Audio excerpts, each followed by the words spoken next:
Welcome to the ThinkSpace podcast with myself, John Staskowski, and Danny Massaro. Our goal with this podcast is a simple one. We discuss and dissect a prescient topic, issue, or theme that we think is interesting and might help us humans better understand why we think, feel, and do what we do. If you'd like to engage in these types of conversations too, you can check out thinkspace.academy for a unique cohort-based course that will help you think critically and live authentically. Hope you enjoy the episode.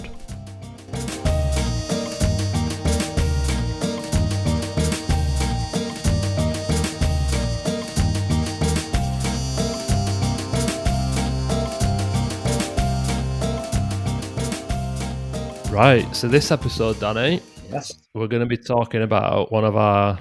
She's come up a lot actually on the podcast over the different episodes that we've done, but she's probably one of our favourite people that we've mentioned so far, certainly in your PhD and the stuff that you've done, Simone de Beauvoir. And she was one of the 20th century existentialist philosophers in France, lived from 1908 to 1986, and she was the life partner of Jean-Paul Sartre, who we've talked about again quite a lot in a few of the different episodes that we've done. And what we're going to focus on today is one part of her body of work, really, which is a book called The Ethics of Ambiguity. A lot of what de Beauvoir was getting at with this book, what concerns freedom, essentially, and what it means to be free. So when we're kids, we're basically thrown into the world, and then basically we just see all the adults around us giving us values, giving us meaning, giving us rules and regulations to follow. And we tend to see those adults as, you know, the be-all and end-all of just everything that is objective and true and real. And we see them as like just knowing everything. So I'm sure everyone can think about when they were a kid, you thought that your parents were gods, basically, and they knew everything, and everything they said was true and was correct, and they knew what they were doing in life, basically. So as kids, we are pretty free in that sense, or we feel pretty free. The world tends to make sense, doesn't it? And we're just inhabiting this world where we just play around and let the adults kind of look after the serious stuff. As we reach adolescence, this is where de Beauvoir said, basically, the penny starts to drop and you start to realize, actually, there isn't all this objective meaning and all these objective rules and values and stuff. You've actually got a hell of a lot of freedom in coming up with your own values, a hell of a lot of freedom in deciding how you are going to go about living your life. yeah. So when you're a child, basically, she says all your job is to get up in the morning and be a child. So she says you're a happily irresponsible being. You think your parents got everything stitched up, like they'd been to, you know, the best university ever on how to be a parent. You believe that they are almost like gods to you. You know, they know everything about everything, and all you've got to do is be under their wing in a way, get looked after, get up, make some friends, and carry on. And we all know that feeling that when you're getting towards later teenage years, although when you're a child you start to, you know, want to grow up so you can do some adult things, what equally starts to happen are the questions that are coming along, such as, what are you going to be when you grow up? What are you taking at college? Are you going to university? How are you maybe going to earn money? You know, what are you going to do with your life? Are you going, you know, and basically the innocence and the naivety of just basically getting up and being a kid and, you know, just do it, you know, no responsibilities beyond practical things. Suddenly that opens right up. And therefore, she said, we nostalgically love to want to go back to being a kid. You know, there's a lot of us, we want not necessarily to be that age and so on, but we want the feeling of the non-ambiguous state of just being here. We don't want to think, gosh, right, I've really got to make something of myself, which is, you know, the sort of transcendent part. I am what I am. I am what I am not yet. So, yeah, I am a person and this is my life. But what starts to come in more is, you know, what are you going to become something better? Are you going to move on? How are you going to grow? Where are you going to live? So all these responsibilities start coming on. So that's it, really. A word that comes to mind for me, and I think she does actually use in the book, is that sense of loss. So we tend to feel, you do a little bit, don't you? You feel like you've lost your childhood. So when you hit a certain age, it's something that's gone, and you can never get it back, and you've lost that essence of being a child. Yeah, I think it's not something when you don't appreciate any of this when you're younger, do you? You're not thinking like we're thinking now. But you might look back in years and, when you're older and reflect that, oh, I lost my childhood. I lost the innocence of it. They were the years that were, these sort of things happen. And that's why there is a nostalgia for going back to those days. But I think one of the films that came to mind when I was reading it was the film Stand By Me. It's a film where there's a man reflecting on his kind of last ever youthful, spirited, childish journey, when they go to search for the dead body along the train tracks. And the film resonates with so many people because it reminds you of what it was like to go on those little adventures as a kid, where you were getting in trouble, you were getting chased, you were telling ghost stories, and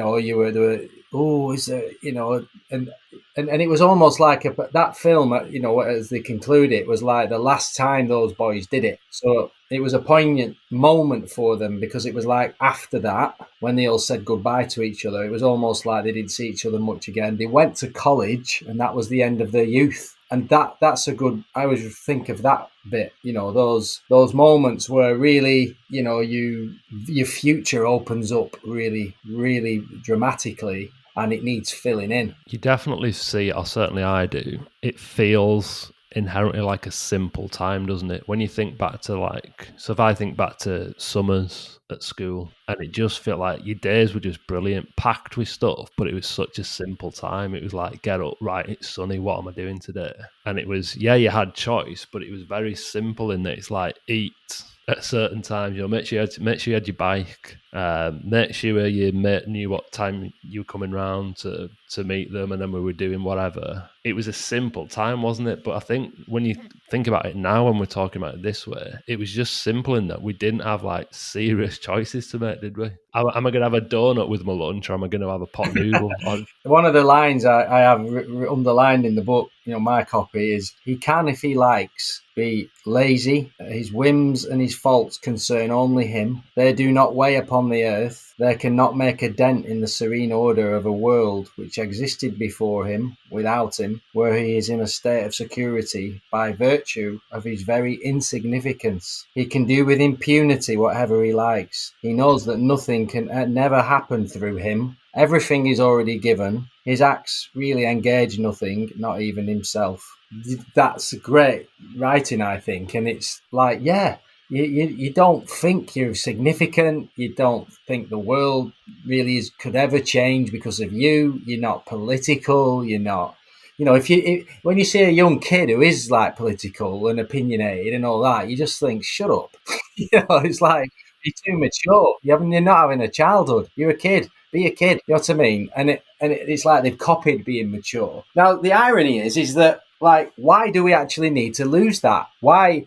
What de Beauvoir was saying is you have to get going, you have to get on with responsibilities. But ultimately, people have cooked up strategies so that they can almost get rid of the ambiguity which comes. And the ambiguity, like you said, is, the kid obviously feels like they're just an object in the world and they're not, they're just getting on with whatever they get on with. But as you get older, you feel a bit more like you're a subject and you've got projects and you have to do things and you start thinking about yourself more. You probably start starting the movie of my life, my whole existence. You probably start looking around you more at, people at your age and where society's going and how you're going to navigate it and fit in. What career are you going to take? What kind of, finances are you going to be bringing in? Are you going to get a life partner? All these, like I said, your future opens up and it starts to be anxious. So when I'm working a lot with athletes and people I help, this stuff about this pressure, in from junior transition to senior transition, it kind of happens with that. If we were looking we were talking a bit about someone like Emma Raducanu, who was just basically a kid playing tennis last year, just hitting balls, having a laugh. You could see it all over her. She surprised everybody through that youthful naivety and exuberance. She cracks on, freakily wins the US Open for whatever reasons, has a great week, gets on a run, and then all of a sudden, she is a different person. It's not necessarily because she's become a bad person, because she's been seeing too many sponsors and taking all the money and so on. Just the fact it probably propelled her in a naivety to, she's all the spotlight on her, and now it's like, oh, I am somebody, and I am significant in the world. I have affected so much, and it's very hard for her to go back to being the child. So therefore, in some ways, she probably wishes she hadn't won the US Open in a small way, in an existential way, because it's brought on all these expectations and shoulds that she now should be doing because she's at that standard. So if she loses matches, if she doesn't play well, if she changes coaches, everyone's now got an opinion on her, and it's almost as if immediately she should have the wisdom of a 50-year-old being. That definitely comes across in press conferences, doesn't it? So that feeling of, as a kid, you said about politics there. If someone asked you about your view on some political thing as a 9-year-old, you wouldn't even have a clue like what it was, or you wouldn't be expected to have an opinion. Whereas now she's in that phase, isn't where they're asking her stuff in press conferences that she can't just fall back on what her parents' values were, or what her parents maybe have coached her to even say, or that it's like you're in the moment, aren't you? It's like, no, you've got to have your opinion now. Like, and it's ambiguous. There is no right answer to this question, but I'm going to ask you it, and you've got to say something because you're on camera. And it's always future related. Who's your next coach? What are you hoping to achieve? What do you think success will look like for you? Will you win next week? Are you injured because you're playing next week? So are you gonna? So everything all of a sudden is quite serious. Everything has a consequence. And she's like, it's very hard for her to just say, I'm just hitting tennis balls and playing people that I happen to draw myself against. That doesn't cut it in the adult world. So the innocence has kind of gone. That's an example of what we all go through in many ways. But Simone de Beauvoir suggested that to get out of that, we quickly adopt little strategies to say, no, I'm not going to get into that. I'm just going to be this kind of person, and therefore I don't have to engage with my freedom. Because essentially what it is, it's you get older and you're aware that you are free to make choices all the time. The word that she uses is we're condemned, aren't we? We are condemned, which again is a lot of what Sartre was talking about. We're condemned to be free. Which is great, because you're free, you can make choices, but it's like, wow, I've got to make all the choices, me. And it's like, what's your ability? How good are you at doing those choices? Whilst at the same time, you're making them choices, but you also know that the world acts on you. So you're in certain cultures, luck can happen, absurd things can come along. You can be in a certain country, a time, in a place, and opportunities can come along, and opportunities might not come along, and so on. So the world acts on you, but you've got to act back. And it's in that, like, well, how much of what's going on in my life is my fault, and how much of it is it just was always going to happen to me anyway? And also, am I about me? Is this all about me? It's like selfish. Is this all about me and my survival? Or is it about everybody else? So am I a member of a team here or am I an individual? That's one of the dualities there was many dualities that Simone de Beauvoir said we get under all these tensions. Am I young or am I old? I'm 21. Does that mean I'm old or am I young? And it's like, well, that's another duality that you kind of wrestle with in your mind. Like, oh, I'm getting old now. So no, I'm still young. No, you're not. You're too old. You've passed it.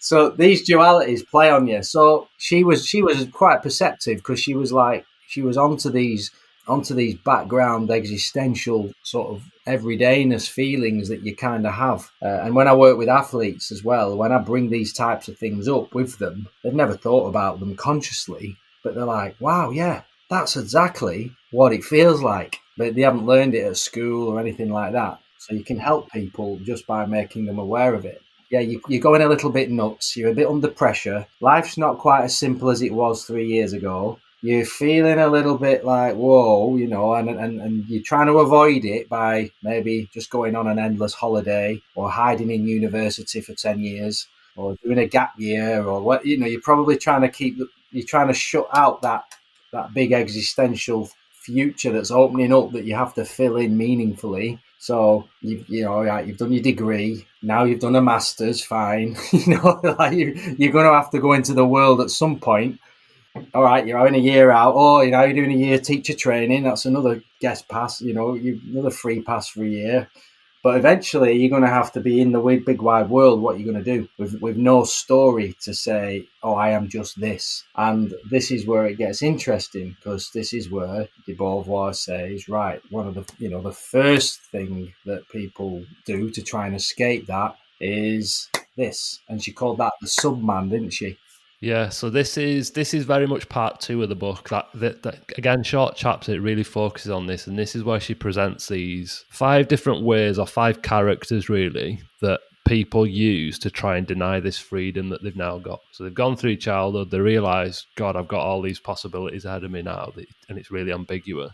These are the 5 different ways that they can potentially try and deny that freedom. And they go essentially from least to most free. So we'll start with the subman that you mentioned there, and then it moves on up this ladder of freedom, really, towards most freedom. We've got the subman that Danny mentioned. The next one up from that is the serious man. The next level up from that is the nihilist. Then we have the adventurer, and then the final, or the 5th one, is the passionate man. They're the 5 different stages that de Beauvoir outlined. So we'll start with the subman, which she saw really as the worst possible response to this dilemma that you've got now, with having all this freedom ahead of you and all this ambiguity and choice that you've got. And de Beauvoir said the worst thing that you can do is become a subman. And just to try and summarize it a little bit, and then we'll unpick it. The subman basically is afraid of action and its consequences. So he basically just does nothing at all. And the subman basically is treating himself as a bit of an object. So he sees himself as an inanimate object that doesn't really take much responsibility for his actions. She saw submen as trying to reject their own freedom and just hide from the world. Often that was because they just fear the consequences and the responsibility that come with action. So it's almost like, well, I'm not going to do anything. I'll just stay in the house, not speak to anyone, not do anything, and I can't really face any consequences then from not doing anything. Subman is far from freedom through the ongoing refusal to take ownership of his existence in the world. To avoid being disappointed, or to avoid disappointment, they just avoid engaging in anything. So if he doesn't try, he can't fail. That's the best way to be as the subman. That's how the subman would view himself. The subman decided long ago that everything in the world is insignificant and dull. And that ends up, because they don't do anything, because they don't want to fail, that ends up becoming a self-fulfilling prophecy. So instead of facing up to the challenge of the free will that they've got, they just hide from it. So the subman is kind of that mopey, apathetic person who can, I don't know, stand in front of the Colosseum in Rome and just remain unimpressed. Like anything that's beautiful or impressive to other people, they just see that and go, yeah, it's all rubbish. So that's the subman. Yeah, I mean, it's like a low state of motivation as well. So you're in the world, but you're sort of like almost pure facticity. It's like, I am what I am. I'm not going to take part in my, transcendence. I'm not bothered about what I become. I'm happy being here, doing this, playing on my computer games, whatever it is, hanging around here, plodding, and I'm not engaging really with any future projects. So you're literally just taking up space, and eating, sleeping, existing, but you've denied your ambiguity of I am what I am not yet. You're just like, I am what I am, leave me alone. Yeah. That's essentially it. So you can obviously, therefore, you could get depression, and you can, you don't want, nothing excites you. You don't really think that anything's worth doing too much, in terms of developing yourself, because you are what you are, and what can you do about it? And if anyone starts going at you, say, well, you could try this, and you could get your hair cut, and you could leave this room, or you could get a new job, and you could tidy yourself up, you could get fit, and you could start eating better, and you could, spend a bit less time on your phone and less time on the computer screen and watching box sets, and you could move out of your mum's house. Come on, you're 68 now. This type of thing, they're like, nah, no, I'm fine, just leave me. Which, is the extreme opposite to some of the later things where everybody goes full transcendence and gets lost in that, or way too goal orientated and future oriented. Next up from that, and this is probably the most common way that people deny the freedom, is the serious man. Now, this is where basically to solve the kind of existential crisis that you find yourself in with all that freedom that you now realize you've got, they'll essentially just choose some arbitrary object or system that defines their values for them. So that might be things like, religious fanatics. I think she talks about like company bosses, like CEOs and stuff like that, who might start defining the self-worth with money and things like that. But like the subman, the serious man is trying to deny their own freedom. And that rather than just giving up like the subman does and resorting to the facticity, the serious man does that by choosing and adhering to a set of fixed values that come from somewhere else. And they take comfort in letting that external value system basically just dominate the way of thinking. They're essentially outsourcing their thinking to something else, a set of rules, a set of values that someone else gives them, and they just decide to live by that, and they take comfort in that. So they're dedicating their life to and their energies to some cause, maybe an idol. It might be a political party. It could be a football team, I suppose, where you just go, right, I'm now a fan of this team and this guides my life. Every week I'm just following this team and I do what fans of that team do. So they're believing for belief's sake. That's what she says in the book. The serious man believes for belief's sake, just so he does not have to confront the responsibility of choosing beliefs based on his own independent thoughts. So basically, it's a bit like Sartre's bad faith. Okay. Yeah. So you might be 18 and you're right, well, I'm going to get, 20, I'm going to get into this pop group and I'm going to listen to all the lyrics and buy all the clothes and dress like them. And now, but I didn't realise I'm now in this group. I'm a punk or I'm a goth. And basically, you're not a person anymore. You're a punk or you're a goth or a raver, right? And everything just becomes like, well, I'm a full-time, that's what I do now. I'm a raver. So it's not my choice. I just follow this code. And what we do, we go out every weekend and we wear these clothes and we dance till this time and we do. You know what I mean? So you find some rules to follow and you just basically think that is the key to everything. And that's what you become. So, one of them, de Beauvoir says, he makes himself serious. He dissimulates his subjectivity under the shield of rights, which emanate from the ethical universe recognized by him. So he's no longer a man, but a father or a boss or the member of a Christian church or the Communist Party. So in other words, I am now this. That's me. I'm a student. That's another one. I'm a student, and you can't say anything because I'm a student. And it's a little bit like I'm a serious student. So I get this with athletes. Again, I'm a professional player now, and they start, they basically, it's like, it's good in a way because there's these already established rules that all you've got to do is follow them. And again, that takes away the ambiguity to think for yourself and be broader than the title that you become. Now, a lot of people never get past that, do they?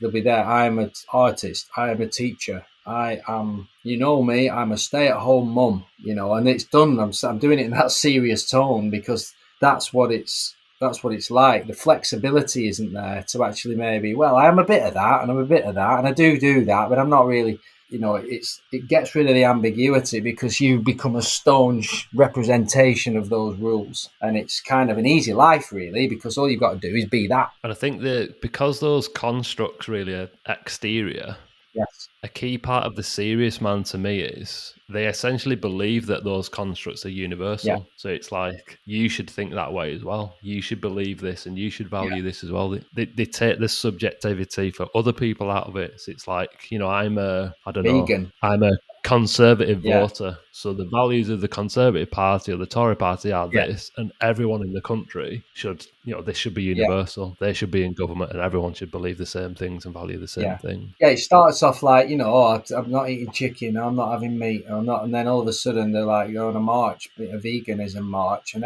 they can't come to your house because they say that you've had dead animals there. It becomes very fundamental, and I cannot believe that, you're not living this way. It's surely the way to go. in terms of if it was politically like that.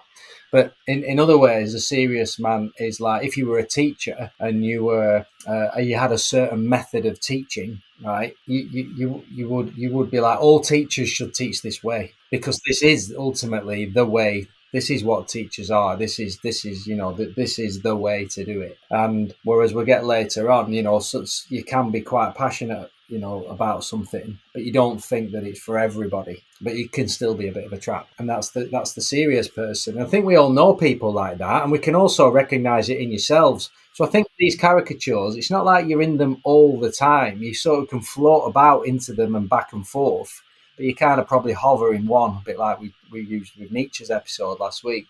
But I can definitely recognise times in my life and times now where I jump into that serious mode and I'll go like, well, at the end of the day, blah,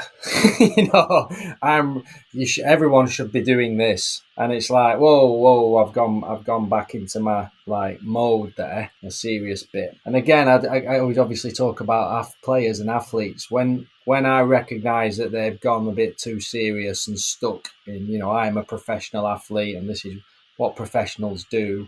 They become very rigid. It can be useful because it's productive and you get things done, but existentially, you're denying ambiguity. So when the ambiguity actually comes along, when life actually is ambiguous and other things come in, and you have to think about stuff, you become inflexible, and you can end up in some bad states because you've basically been too rigid. Well, it's interesting because de Beauvoir said this is probably, this is the most common, probably the most common of the 5 levels. Yeah.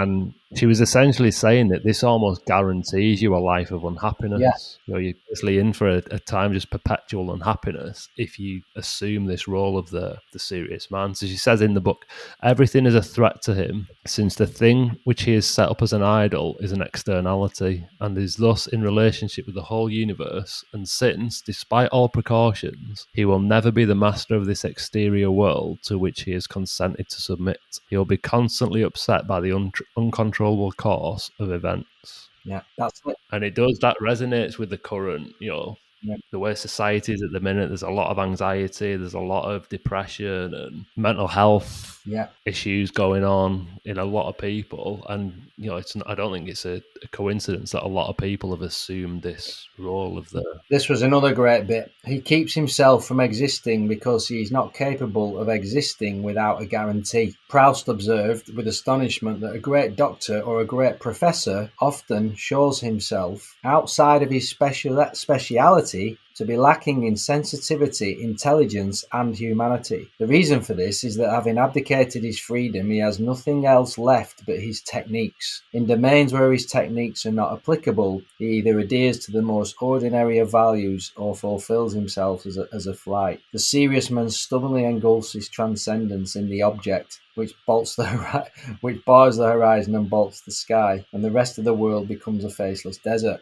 Now, I've seen people get like that they get so stuck in their profession. Like she says, for example, if there is being only, for example, in the form of the army, how could the military man wish for anything else than multiple barracks and maneuvers and possibly a war? So how can you survive in the world if you've been a really serious athlete? How can you survive when you're not an athlete anymore? If you've been a teacher or a magician or something like that, how can you go and survive in other places? You've been so stuck in that one area. You're a one-trick pony, and therefore you're a bit you're a bit bland. You've only shone your light in one area, and out of that area you're very uncomfortable. So you want to be in there all the time. Like people, when you go out for a night out and they can't stop talking about work, that type of stuff, or become a parent and they can't stop talking about kids. Have you not got anything else in your repertoire than just that? Does it consume you that much? And that's when you can tell someone's got stuck in the serious mode. Yeah. And she said what happens is when they fail to realise their goals, essentially, serious men, what they can do is then they'll either go back to the subman and revert back to that, or she says they can turn into nihilists, which is the next level. So she says of that, conscious of being unable to be anything, man then decides to be nothing. So So I mean, we did an episode on sunny nihilism, didn't we? So I think people will probably be more familiar with this one and what nihilism is. But this is where usually I suppose the meme is like you find it in teenagers, don't you? So they've lost that idyllic childhood state that we talked about, and they just go, "What's the point?" The mopey teenager. What's the point? Nothing. There is no point to anything, kind of thing. But she was saying it can pop up in midlife. So this is maybe your midlife crisis type of phase, I suppose, where someone's tried to be serious and they've failed. So they tried the serious man, they've realised that there's no pot at the end of the rainbow, and then they've kind of seen it as a failure, and then it's just they revert into nihilism. So this is where the nihilist accepts that there is no absolute moral values, and they kind of end up pursuing a will to destruction then. So it can become, it's about disorder and anarchy, in a way to show other people that the values are just made up and there's no point, there is no inherent meaning to life and all that stuff. So that it can be quite destructive nihilism in that sense. Yeah, for me, this was like I took this as as a tantrum. It's a massive tantrum with the world. It's like because it's ambiguous and it's like things aren't. I think it's good in that way because you basically accept it. You understand that life is ambiguous, so that's a positive of the nihilist, isn't it? Yeah, there's no the nihilist is well, nothing's really worth anything because it's so ambiguous and it's so the world acts on us so much. That what can you do about it? It's not like as you notice these things they go like no action towards action, back to no action towards action type thing.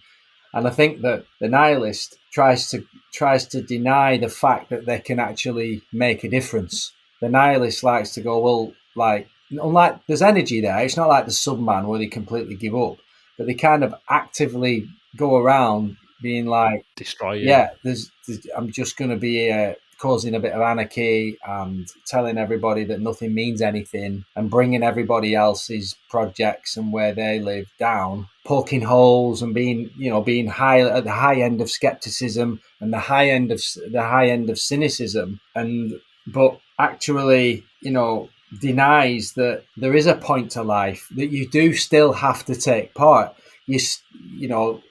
Because you've got freedom, what de Beauvoir was saying in The Existentialist, you've got to constantly make choices and you've got to basically face the ambiguity and try and ride it as you go along in positive and negative ways, in moral ways, ethical ways.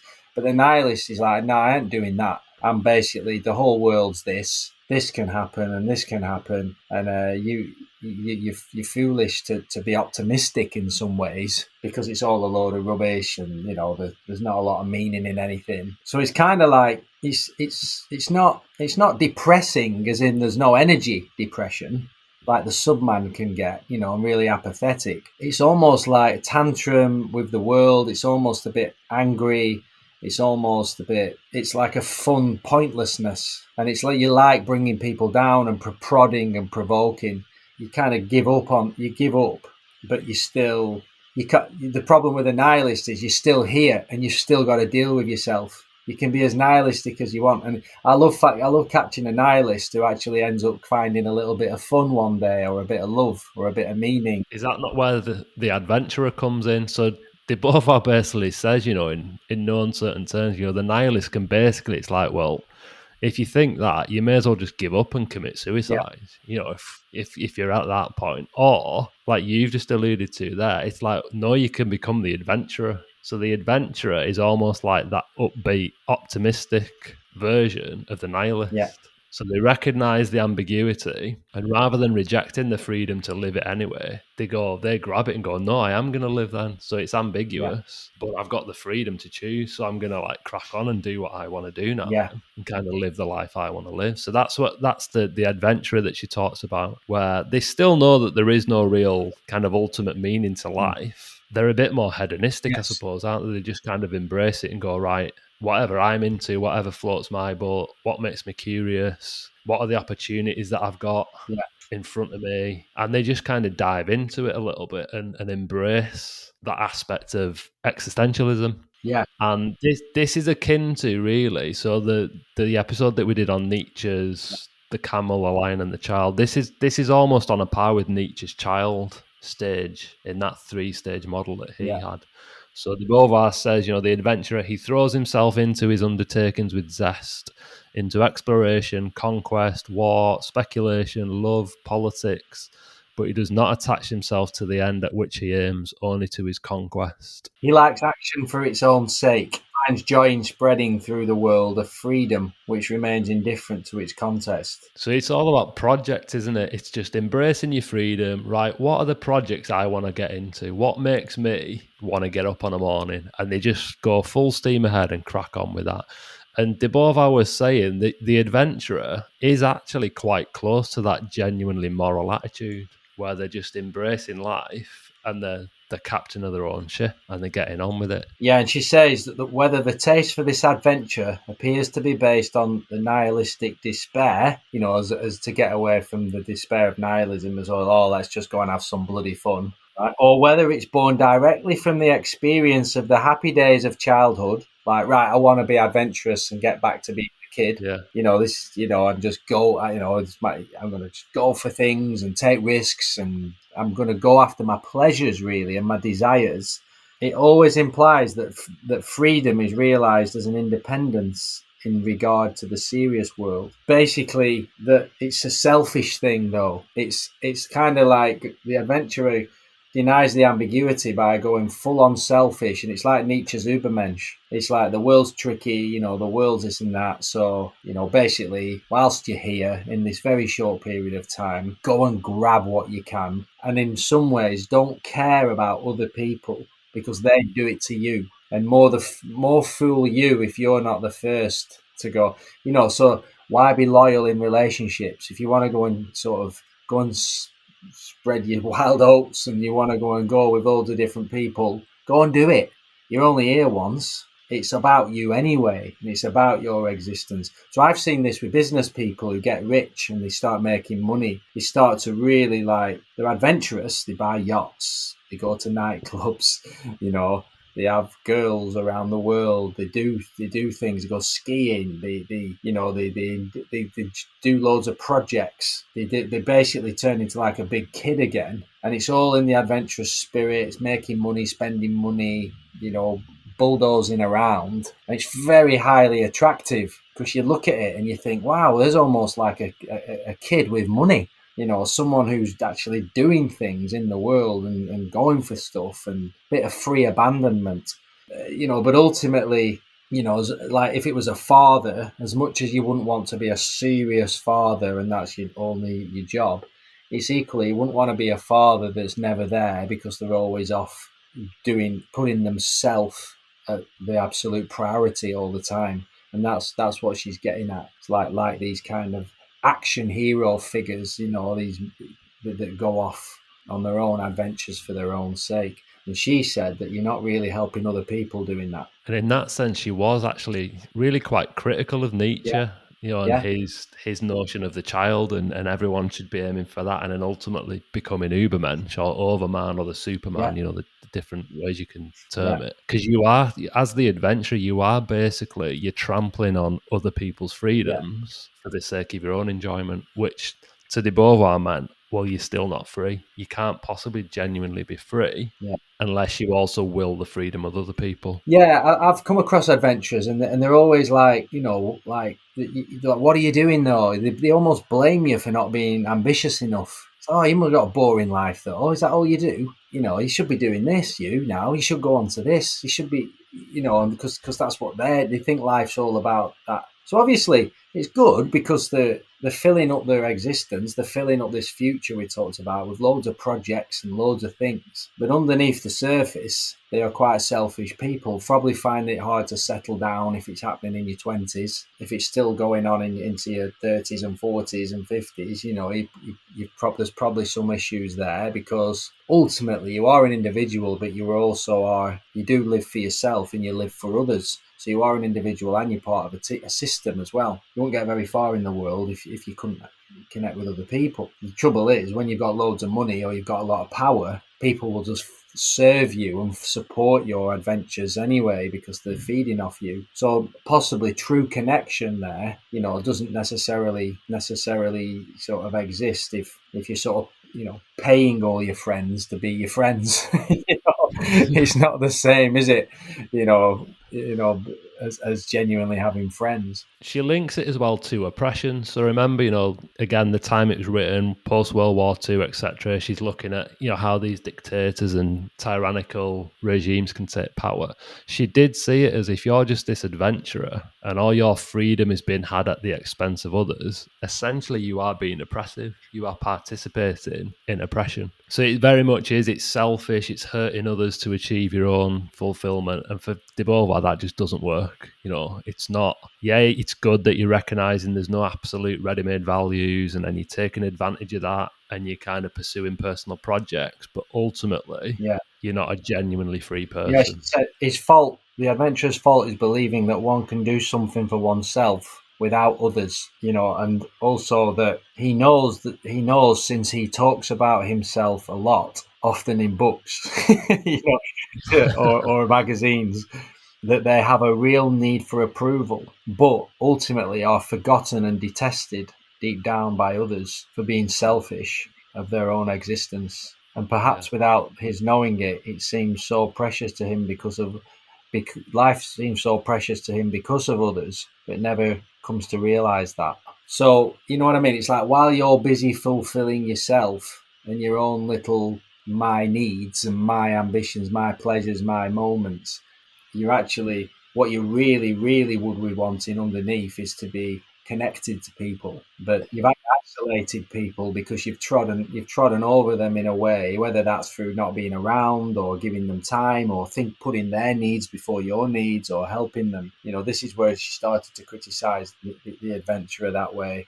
That it was way too selfish, self-indulgent. Do you not think, though, or how do you think that does link to elite sport then? So obviously that's the field that you're Yeah, you're being in. Because to me, it's like, well, to be an elite athlete, there's no way around it. You have got to be pretty flipping selfish and you've got to be pretty much self-obsessed because everything's about following your path and doing what you need to do to get to the top, it's kind of like the adventurer, really, isn't it? yeah, and I mean the passionate man's next, which is a bit of a healthier way to do it. But I think the adventurer is, as an athlete, perhaps you're coming to the end of your career, maybe, and you've been so used to everything being about you, unless you've been in a team and other things as well. But it's still individual contracts and your reputation. You're a bit of a figure to everyone. So you could, if you're too serious and you've got too serious in that role, you're going to struggle anyway. When you retire because you don't know anything else. You've not diversified.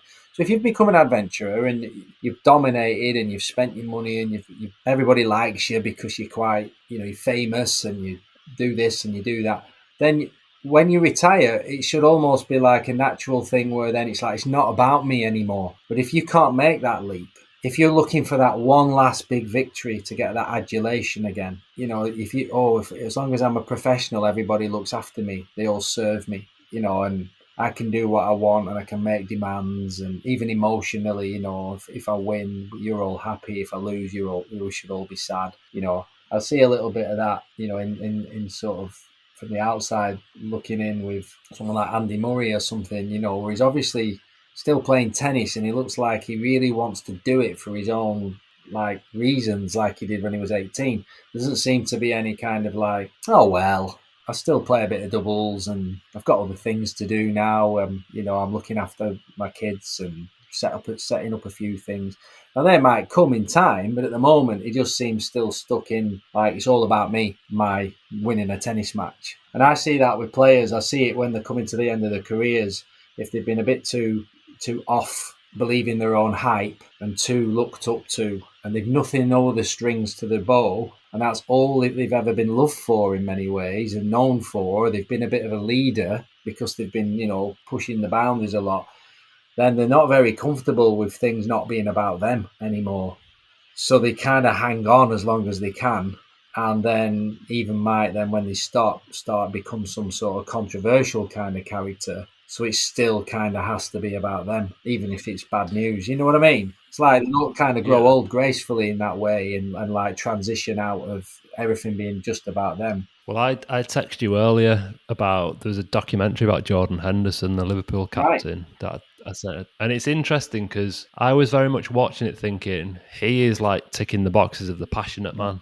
But I said to you earlier as well, I was like, I do struggle a little bit to distinguish between the passionate man and the adventurer as like another step Yeah. on. So de Beauvoir, she sees the passionate man as like the inverse of the Mm. adventurer and a bit closer to genuine freedom, but still not quite there. And the way that I've interpreted it or kind of got it in my notes is where they're still very much they're in a quest to possess that what it is that they're Yeah. doing, but there's probably there's less trampling on other people Yeah. to get there, if that makes Yeah. sense. Or maybe there isn't. Maybe they are still kind of treating other people as ways to achieve their own goals and freedom, I suppose. How do you distinguish them, or how do you see it as an extra step on the passionate man? I think the passionate man is a bit like there's some links with the serious man because it's like getting into one area, whereas the adventurer goes across many things. Although we just talked about sport, and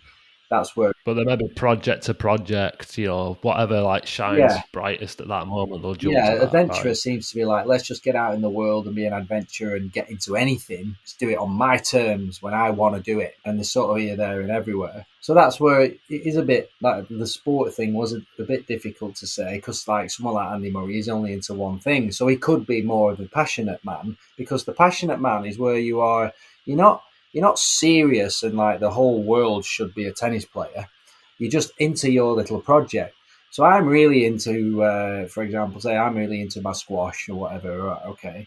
Well, you might be a DJ and you're really into your music. You're so passionate. You really, really, that's what you live for. Really, that's your thing. Now you don't think that that's for everybody, but so you're not going around anyone you meet who isn't into it. You're not thinking, well, you're into the wrong thing. I can't believe you're into cookery. You should be into music.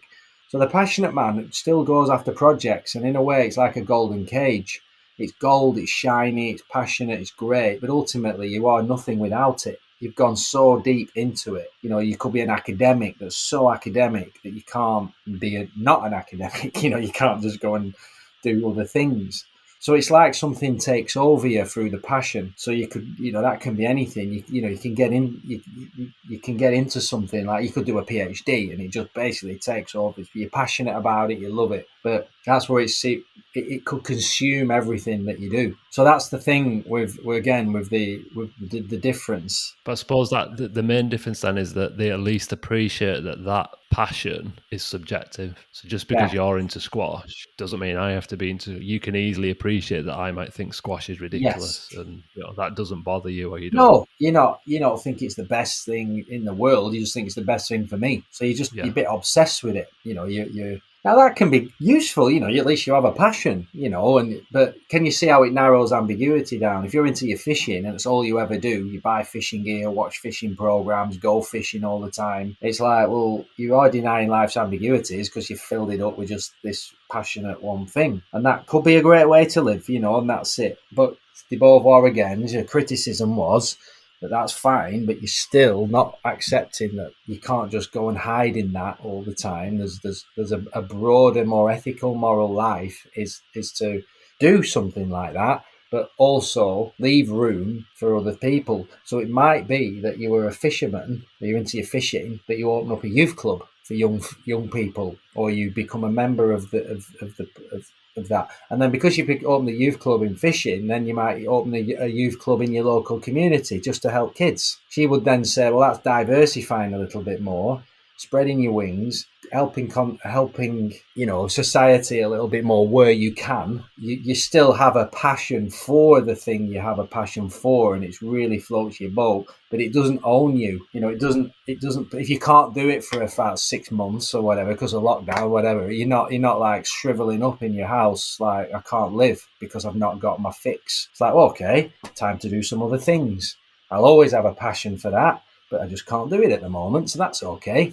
Do you know what I mean? that basically leads us to what she saw as the genuinely free man. So those 5 caricatures that we've just described, she saw those as these are the ways that we almost hide from our freedom. Yeah. And so for her, genuine freedom she says, takes the excitement of the adventurer and the passion of the passionate man. And basically what you then do is you're including a concern for other people and other freedoms. So clearly in the scale of 5, the adventurer and the passionate man are closest to freedom. But she says to get to that end point, you've got to add a concern for others. So to will oneself free is also to will others free. And a free man is one whose end is the liberation of himself and others. That's a little bit. I think that's a good example you just gave there, like with your fishing youth club that you've now set up in the community. That for her is perfectly that, isn't it? So you're still taking your excitement of the adventure, where you're buzzing for your fishing and you're really passionate about it, and you want to be good at it, and you want to, you might even be one of the best in the world at it. But you've now made that available to others, and you're bothered about them having the chance to appreciate that and maybe get into it and experience the benefits of it. So you've not only willed yourself free, you've also willed the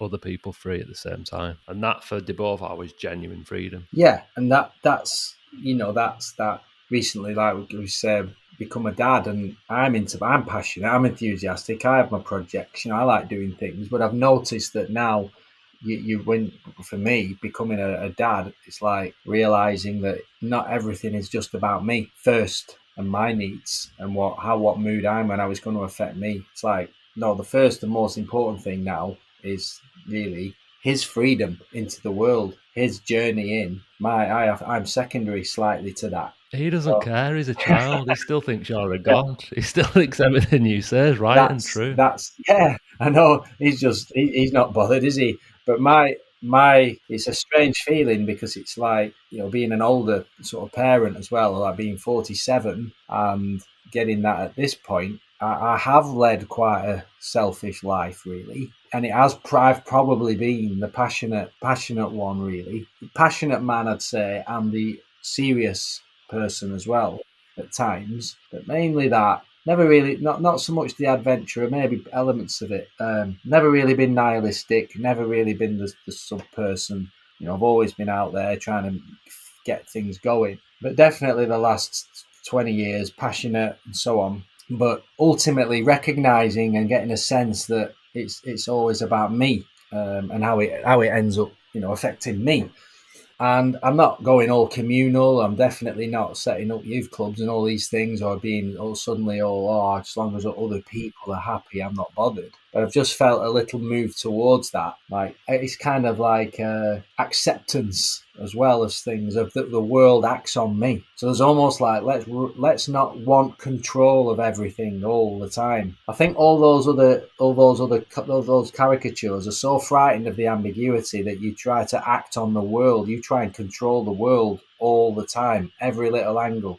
You try and use your intelligence to make sure that everything just kind of goes your way, because you can do that with your freedom. But I think when you learn how to allow the world to act back on you, and that's okay a little bit, and in the meantime you're going to help other people a little bit cope with their ambiguities, you tend to go with it with a bit more flow. There's a bit less resistance, and that's where it feels quite a bit of a relief for everything not to be about me, and that I have to, so this is it, the childhood nostalgia of not having to create your destiny all the time.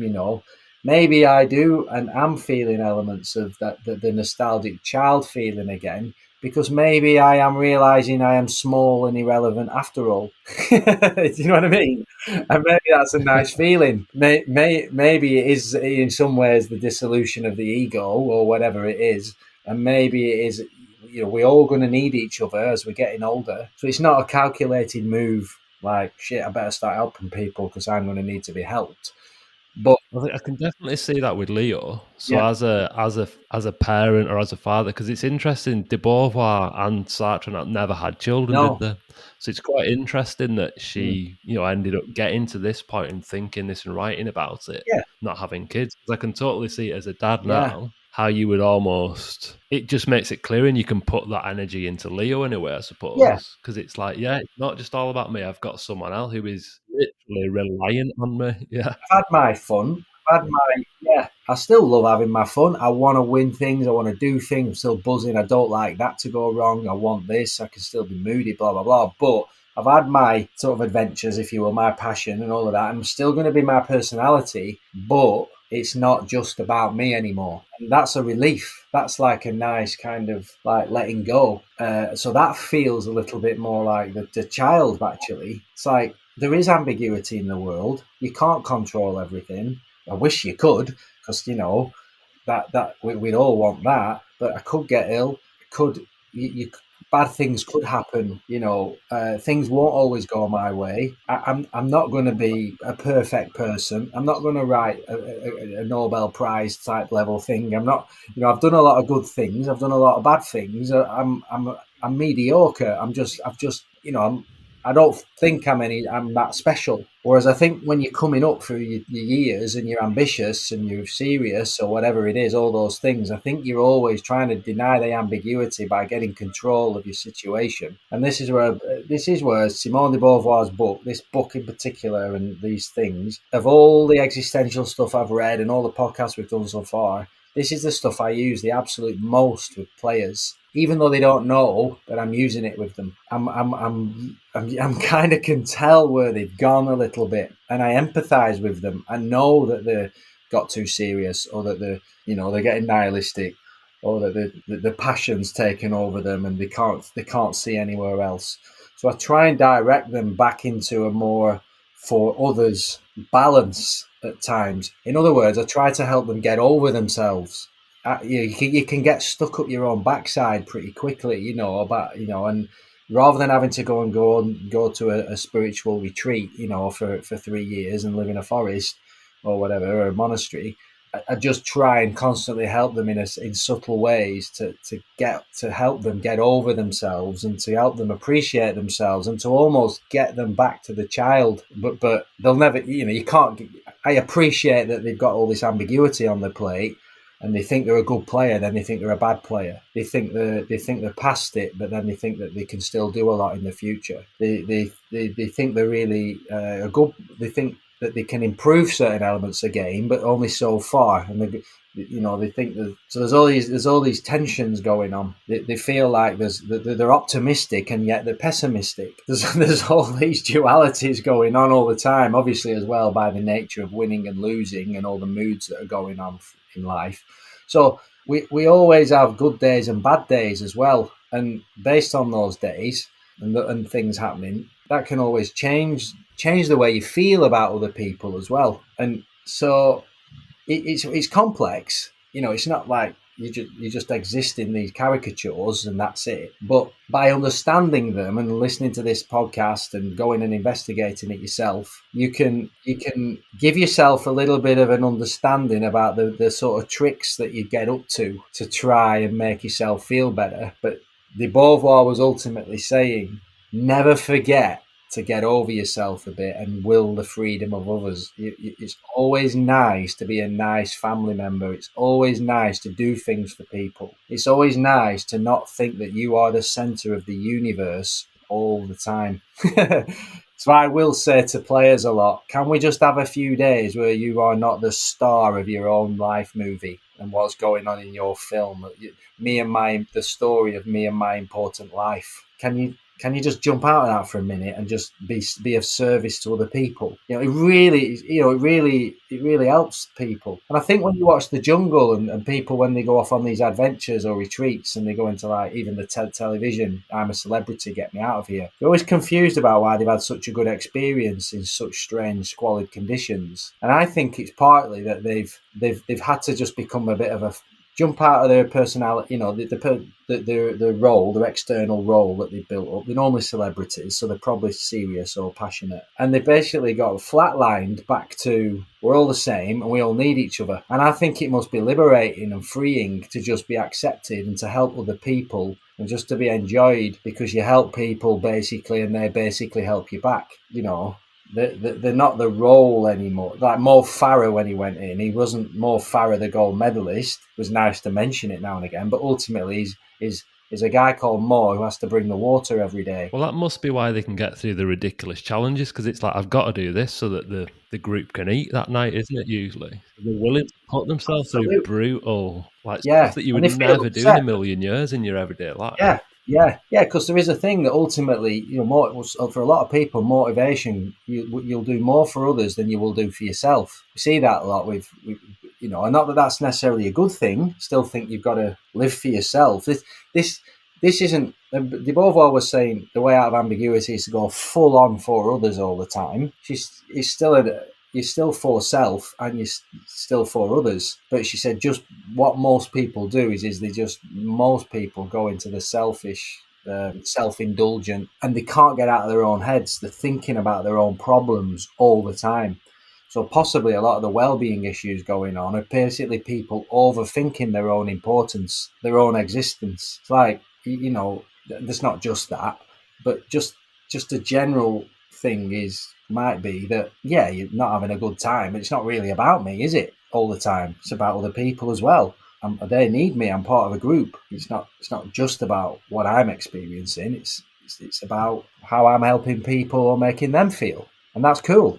So we've looked a lot at Adam Curtis's documentaries, haven't we, about the century of the self and the psychological effects of capitalism, and the 20th century being so much about you're worth it, you can do it, you can dream, you can have goals, you can be this, you need to drive on. All the positive psychology stuff about making it and climbing and being something more, fine, but it has a kickback, doesn't it? Because it makes you very self-centered in your psychology. And I do, like we're saying, I do think athletes, especially athletes, you can eat this, you can sleep better, you can train this.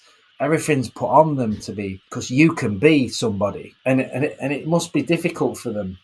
Like, I don't want it to be about me for a bit. And what the athletes that I talk to or see or observe who can get that balance better, they're into it, but they can also take themselves less seriously, and they can play around and they can do other things. They seem to have an overall sort of better level of mental well-being, I think, through the sports, because they don't take themselves too seriously, or they're not too self-obsessed, and the people around them can help that. And I definitely think these five people that she's come up with here, de Beauvoir, I think that this can help with that as well. So we're not saying that this is written in stone and these are really objective, you can tick these boxes and that's what you are at this point. They're just little guidelines, I think, that can help people just reflect on probably different aspects of their life as well.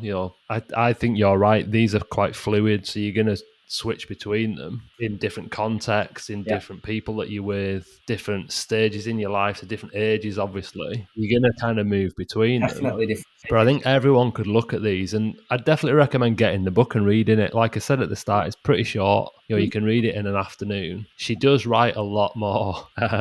It's a lot easier to read than your Nietzsche's and your Heideggers and people like that we've talked about, and Sartre as well to some extent. It's a lot more reader friendly. Yeah. But you could read it and really kind of go, actually, yeah, that's when I'm definitely more like this when I'm there, and I'm maybe too much like this at the moment. And it's just a useful, I think, like a reflective, not framework, but just a bit of a structure to guide some of your reflections really on just how you're going about your life. I think one of the areas I noticed it in was like, I work with coaches, and I think a lot of my modern coaches, with all the information you get and all the, the right and the wrong and all the, like Twitter and all these things, I do think a lot of people have got serious. See a lot of coaches, and even our students who used to teach, they're very serious, can't have a laugh. And that to me is not that they're not funny or they can't use humor, it just means that they're taking themselves like, these are the 12 commandments of coaching, and you won't catch me missing one out. I know how to do this.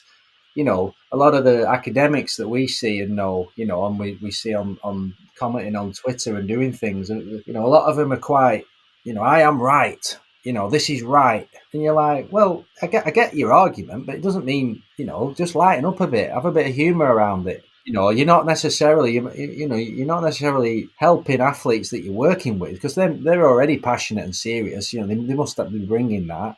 It's not going to help the situation by you being more stuck up your own backside with that face on and all.